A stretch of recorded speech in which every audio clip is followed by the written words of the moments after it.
이 시간 우리에게 주시는 하나님의 말씀은 구약성경 룻기 3장 14절부터 4장 6절까지 말씀입니다.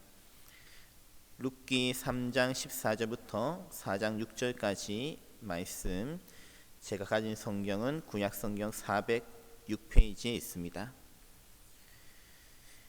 다 찾으셨으면 함께 읽도록 하겠습니다. 3장 14절입니다.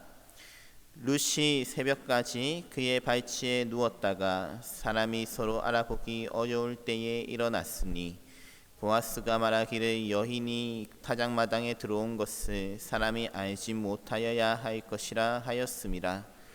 보아스가 이르되 내 겉옷을 가져다가 그것을 펴서 잡으라 하매 그것을 펴서 잡으니 보리를 6번 대어 룻에게 지어주고 성읍으로 돌아가니라.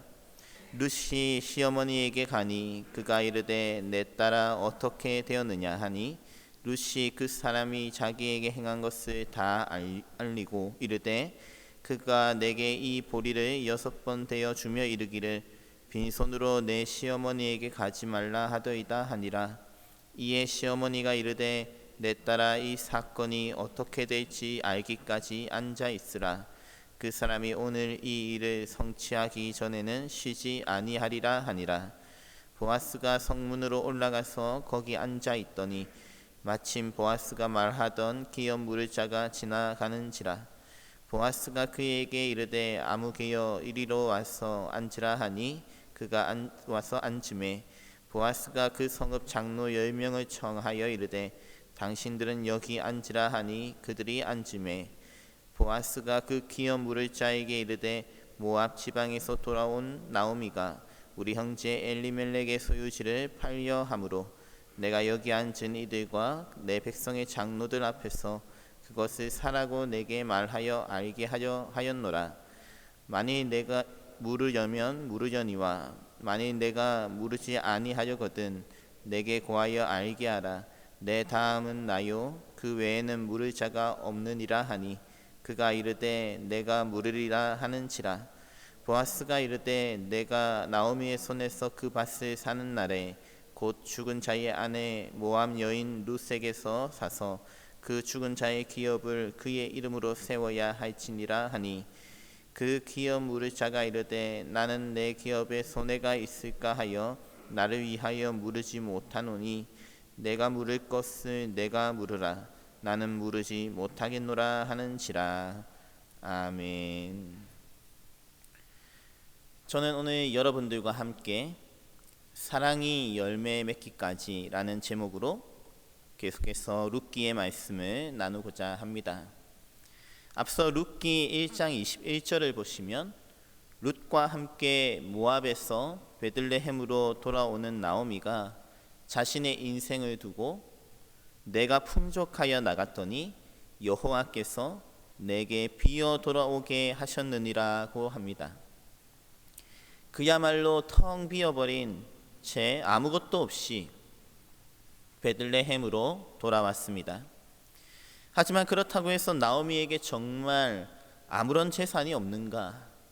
그렇지는 않습니다. 오늘 본문 4장 3절의 보아스가 그 기업 물을 자에게 모압 지방에서 돌아온 나오미가 우리 형제 엘리멜렉의 소유지를 팔려 함으로라고 말하듯이 세상을 떠난 남편이 땅을 남겼습니다. 그것은 엘리멜렉의 부모 조상 때부터 대대로 물려 내려오던 땅이었습니다.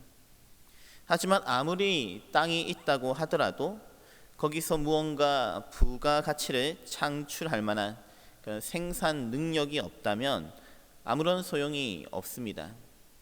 앞서 보아스와 같이 사람을 고용하고 농산물을 생산해서 먹고 남은 것은 또 저축하거나 다른 사람들에게 팔아서 수익을 남겨야 합니다.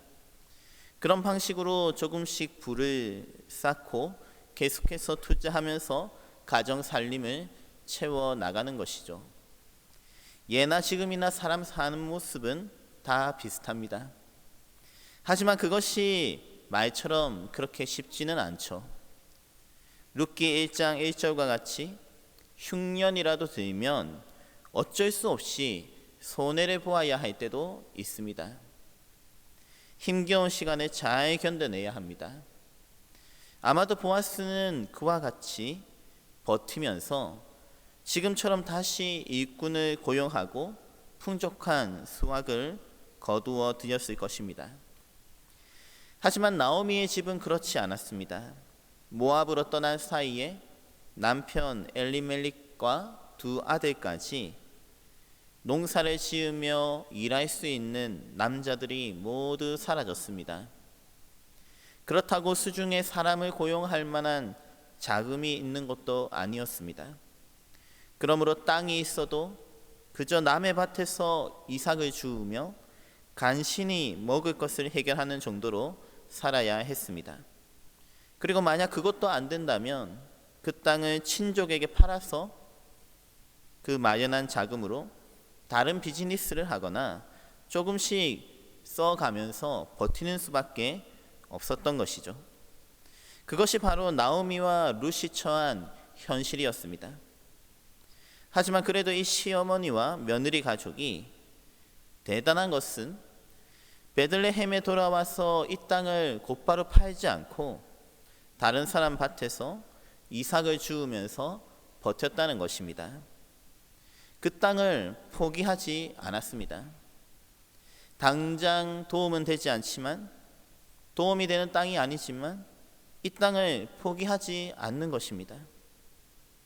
저는 여기에 나오미와 룻의 소망 그리고 그들의 믿음이 담겨 있다고 봅니다. 어쩌면 그들이 이 땅에서 수확을 거두고 이 땅을 이어갈 자손을 볼 수 있을 것이라는 신라 같은 희망을 아직도 팔지 않고 붙잡고 있는 그들의 땅에서 보는 것입니다. 물론 그것은 만만치 않습니다. 나오미와 룻의 땅이 제 가치를 가지고 또 이 집이 다시 살아나려면 친족 중에서도 기업 물을 자 고엘이라는 특별한 사람들 중에서도 자기 돈을 들여서 나오미와 룻의 땅을 사고 룻과 결혼하여 이 땅을 물려받을 아들을 낳아 주어야 합니다. 쉽게 말해서 이 가정을 위해서 도네이션을 하는 것이나 마찬가지입니다. 자기 돈을 들여서 투자하지만 결국은 자기 재산이 될 수 없는, 투자의 관점에서 보자면 이익이 날 수 없는 좋지 않은 투자입니다. 그래서 오늘 본문 4절에 보아스가 기업 물을 자로서 자신보다 더 우선적인 권리를 가진 사람에게 이 엘리멜렉의 소유지를 사라고 하자 처음에는 그가 내가 물으리라 자신이 값을 주고 그 땅을 사겠다고 했습니다. 만약 그 땅을 나오미만 가지고 있다면 나오미는 아이를 가질 가능성이 없기 때문에 결국 나오미가 사망할 때 그 엘리멜렉을 통해 이어주던 땅이 자기 소유가 되는 것입니다. 이것은 확실히 이 땅을 무르는 자에게 남는 장사이고 좋은 투자입니다. 보아스는 처음부터 룻에 대해서 얘기하지 않고 나오미에 대해서만 얘기를 했던 것이죠. 하지만 5절에 보아스가 이르되 내가 나오미의 손에서 그 밭을 사는 날에 곧 죽은 자의 아내 모압 여인 룻에게서 사서 그 죽은 자의 기업을 그의 이름으로 세워야 할지니라고 하니까 6절에 그 기업 물을 자가 발을 빼는 것입니다. 나오미까지는 괜찮았는데 룻 이야기가 나오니까 발을 빼는 것이죠. 그가 왜 이것을 무르지 않고 보아스에게 넘기는지 숨길 것도 없습니다. 나는 내 기업에 손해가 있을까 하여 나를 위하여 무르지 못하노니 내가 물을 것을 내가 물으라. 나는 무르지 못하겠노라. 그가 무르지 못하는 이유는 너무나 분명합니다. 자신에게 손해가 될 것이 뻔하기 때문에 무르지 않겠다는 것입니다. 왜냐하면 룻은 젊어서 아이를 가질 가능성도 많았고 또한 이방 여인이었기 때문입니다. 오늘 성문 앞 10명의 장로 앞에서 벌어지는 이 에피소드는 오피셜한 현장에서 이 두 가지 조건을 다 받아들이면서 이 기업을 물을 사람을 찾는다는 것이 그만큼 어려운 일이라는 현실을 보여줍니다. 룻이 그 기업 물을 자를 찾고 결혼하고 자녀를 낳고 그리고 이 기업을 계속해서 이어갈 자손을 만들어 나간다는 것, 이 가정을 정상적인 가정으로 되돌려 놓는다는 것이 이만큼 어려운 현실이라는 말입니다.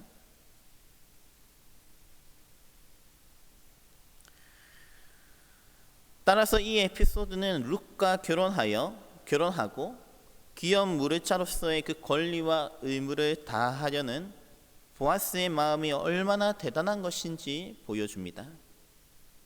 금전적인 손해를 감수하고 순전히 나오미와 룻을 위해서 헌신하지 않는다면 결코 기업 무르자가 될 수 없을 것입니다. 쉽게 말해서 룻을 향한 그 보아스의 사랑이 아니라면 도저히 설명할 수 없는 결혼입니다. 사랑이 아니라면 보아스가 이렇게 할 이유가 전혀 없는 것입니다. 앞서 1장 22절에 룻과 나오미가 베들레헴으로 돌아오던 시기는 보리 추수가 시작될 때였습니다. 그리고 2장 23절에 나오듯이 보리 추수와 밀 추수를 마치기까지 룻은 보아스의 밭에서 이삭을 주었습니다. 보통 이스라엘에서 보리 추수는 5월에 밀 추수는 6월까지 이루어졌기 때문에 룻과 보아스는 만난 지 2개월 정도가 되었을 것입니다. 그 사이에 두 사람 모두 그 밭에서 열심히 일했습니다. 3장 6절과 7절을 보시면 보아스는 모든 추수를 마치고 타작마당에서, 그것도 곡식단 끝에서 잠을 청하는 모습을 볼 수 있습니다. 그러니 그는 집에 가서 자지 않고 그 일터에서 모든 일들이 다 끝날 때까지 그곳에서 일터에서 잠을 청할 정도로 아주 열심히 사는 사람인 것입니다. 그리고 열심히 사는 것은 룻도 마찬가지죠. 룻도 만만치 않습니다. 앞서 2장 17절에서 그녀는 하루 만에 보리 한 에바를 줄 정도로, 하루 만에 반개월에 일당에 해당하는 그런 보리를 줄 정도로 그녀는 저녁까지 하루 종일 열심히 일했습니다. 이렇게 그들의 사랑이 열매를 맺기까지 그들은 각자 열심히 일하며 함께하는 시간을 쌓아왔습니다. 그 사이에 보아스가 룻을 얼마나 많이 챙겨주었는지 모릅니다. 2장 14절에 식사할 때도 룻을 챙겨가는 것을 볼 수 있고, 이어지는 2장 15절 16절에서는 룻이 수확을 많이 거둘 수 있도록 배려했을 뿐만 아니라 오늘 본문 15절에서도 룻의 겉옷에 보리를 6번 대어 주었다고 합니다. 그 이유는 17절에 빈손으로 내 시어머니에게 가지 말라, 룻의 시어머니 나오미까지 같이 챙길 정도로 보아스의 마음은 넓었습니다. 이런 것이 사랑이죠. 룻을 향한 보아스의 사랑은 늘 한결같을 뿐만 아니라 크고 넓었습니다. 이방 여인이라는 편견이 보아스의 사랑을 막을 수 없었습니다. 도리어 2장 11절에 보아스는 룻이 남편이 죽은 이후에도 그녀의 시어머니에게 행한 일, 부모와 고국을 떠나 전에 알지 못하던 백성에게로 용감하게 나아온 모습을 매우 가치 있게 보았습니다. 2장 12절에 여호와께서 내가 행한 일에 보답하시기를 원하며, 이스라엘의 하나님 여호와께서 그의 날개 아래에 보호를 받으러 온 내게 온전한 상 주시기를 원하노라 라고 축복하며 기도할 정도로 나오미와 함께 하나님의 돌보심을 따라 하나님께 나아온 그 룻의 믿음을 귀하게 여겼습니다. 어쩌면 이스라엘에서도 그런 믿음은 쉽게 찾기는 어려웠을지 모릅니다. 하지만 보아스는 이 룻의 믿음을 알아보았고, 그리고 룻을 사랑하며 섬기고 돌보기로 작정하였습니다. 그리고 오늘 본문의 마지막까지 신중하게 룻이 보아스를 찾아온 일을 숨기며 기업 물을 자로서 우선권을 가진 사람과 성문 앞 10명의 장로 앞에서 공식적으로 오피셜하게 룻과 관련된 일들을 정돈하며 나아가는 것입니다. 굉장히 책임감 있는 모습으로 이 일들을 진행하고 있죠. 어쩌면 우리는 보아스의 모습을 통해서 기업 물을 자, 고엘, 또 다른 말로는 구속자로서 우리를 사랑하시며 우리의 구원을 위해 헌신하시며 은혜를 베푸시는 그리스도의 모습을 찾을 수 있을지도 모르겠습니다. 그리고 심지어 룻기 마지막 21절 22절에 보아스를 통해 다윗이 나오는 역사가 나타나듯이 그의 사랑과 헌신은 다윗이라는 열매를 낳았을 뿐만 아니라 우리가 마태복음 1장의 족보에서도 알 수 있듯이 예수 그리스도라는 열매까지 이어지는 것을 볼 수 있습니다. 우리는 그를 통해 그리스도의 그 사랑과 은혜 그것을 발견할 뿐만 아니라 그를 통해 또한 그리스도에게 이어지는 그 놀라운 하나님의 역사를 살펴보는 것입니다. 그러므로 사랑하는 여러분, 이처럼 가정 안에서, 직장과 사업장 안에서, 교회의 사역 가운데에서 여러분들의 사랑이 열매를 맺기까지 끝까지 사랑하며 포기하지 마시기 바랍니다. 나오미와 룻이 끝까지 그들에게 주어진 땅을 포기하지 않았듯이 오늘날 여러분들과 저도 마찬가지로 우리에게 주어진 것에 감사하며 하나님께서 우리에게 주신 그 은혜에 대한 믿음과 소망을 잃지 않을 수 있기를 바랍니다. 또한 우리에게 주어진 여러 사람들, 또 우리가 섬기며 함께 동력할 사람들, 그들을 아끼고 사랑하며 오늘 하루도 우리가 잘 이겨나갈 수 있기를 간절히 바라고 소망합니다. 그 가운데 룻과 보아스를 통해 귀한 열매가 맺히듯이 여러분들의 삶과 또 저의 삶 가운데에도 하나님께서 귀한 열매 맺으시며 은혜 주시기를 간절히 바라고 소원합니다. 그와 같이 오늘 하루도 이들과 같이 열심으로 함께 기도하며 나아갈 때, 사랑할 때 주님께서 우리의 가정에 또 우리의 직장과 사업장 가운데 주의 몸된 교회 위에 아름다운 열매로 응답하실 줄로 믿고 주님의 이름으로 축원합니다. 우리 함께 기도하겠습니다. 하나님 아버지, 오늘 우리의 룻과 보아스의 이 스토리를 통해서 그들의 삶을 통해서 그 하나님의 역사를 함께 살펴보았습니다. 그들이 얼마나 열심히 일하며 그들에게 주어진 것에 감사하고 그것을 잊지 아니하고 포기하지 아니하고 끝까지 믿음으로 버텨왔던 그 세월들을 묵상해 보았습니다. 또한 그 가운데에서도 서로 사랑하며 서로 챙기고 서로를 위해 또 열심으로 나아갔던 그 사랑의 섬김과 수고가 어떠하였는지 묵상해 보았습니다.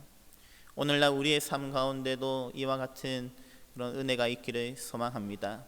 비록 힘들고 어려운 일 많이 있지만 오늘 하루도 잘 버텨나가며 열심으로 일할 수 있는 그런 믿음과 소망을 허락하여 주시고 우리의 주변의 사람들, 우리의 가족들, 또 우리의 동력자들을 사랑하며 섬길 수 있는 그와 같은 따뜻한 마음도 허락하여 주시옵소서. 그라하여 하나님께서 주시는 은혜와 그 귀한 열매를 함께 누리며 나눌 수 있는 복된 인생이 되게 하여 주시옵소서. 주님께서 그와 같이 역사하실 줄 믿사옵고 이 모든 것 예수님의 이름으로 간절히 기도하옵나이다. 아멘.